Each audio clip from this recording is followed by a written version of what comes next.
समानुपात proportion class 6। समानुपात बनाने का तरीका।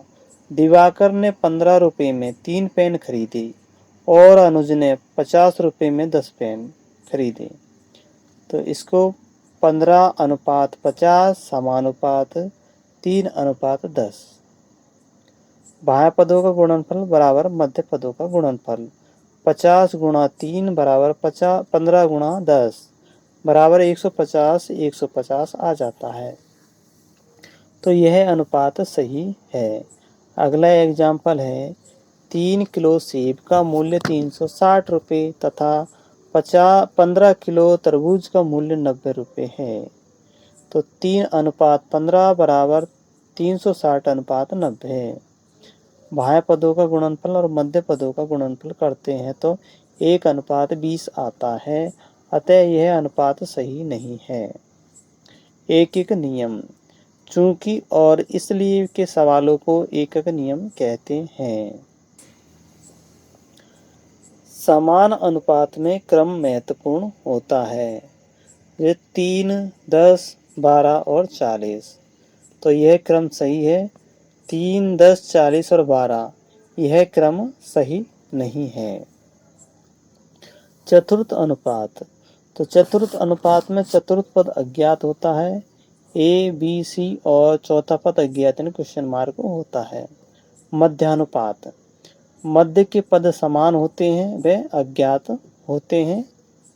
इसको ए क्वेश्चन मार्क बी लिखते हैं। तृतीयानुपात। इसमें मध्य के पद समान होते हैं वे चौथा पद अज्ञात होता है।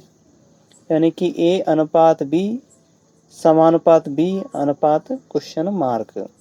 तो ये जो मध्यानुपात और तृतीयानुपात यह विततानुपात के नियम का पालन करते हैं। अर्थात पहली दूसरी संख्या का अनुपात बराबर होता है, दूसरी तीसरी संख्या के अनुपात के बराबर होता है और जो तीसरी और चौथी संख्या का अनुपात होता है वो भी इनके बराबर होता है। तो इसको विततानुपात कहते हैं। समानुपात में 4 राशियां होती है और 4 राशियों को हम 5 प्रकार से लिख सकते हैं। इनवर्स।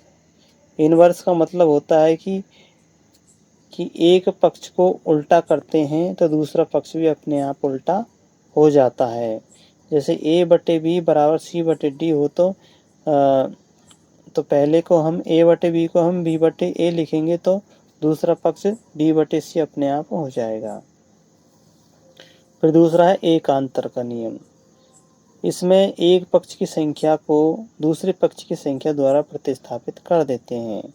जैसे A/B बराबर C/D। तो इसमें हम C को D के स्थान पर ले जाएंगे और D को C के स्थान पर ले जाएंगे। तो A/B बराबर C/D हो तो A/C बराबर B/D हो जाएगा। योगानुपात। तो योगानुपात में हम एक पक्ष में 1 जोड़ेंगे तो दूसरे पक्ष में भी 1 जोड़ेंगे।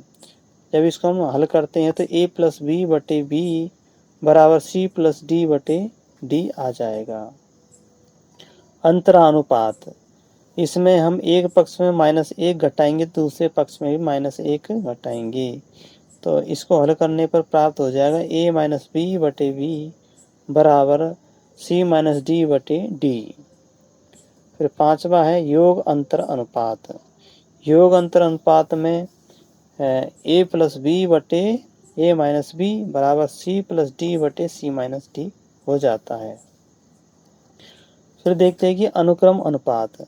अनुक्रम अनुपात ये कहता है कि जब एक पक्ष बढ़ता है तो दूसरा पक्ष भी बढ़ता है उसी गुणज से। इनवर्स ये कहता है कि जब एक पक्ष बढ़ता है तो दूसरा पक्ष घट जाता है और यह तब होता है जब कोई एक काम होता है। इसके उदाहरण है जैसे कि एक काम को करने में दिन और मजदूर।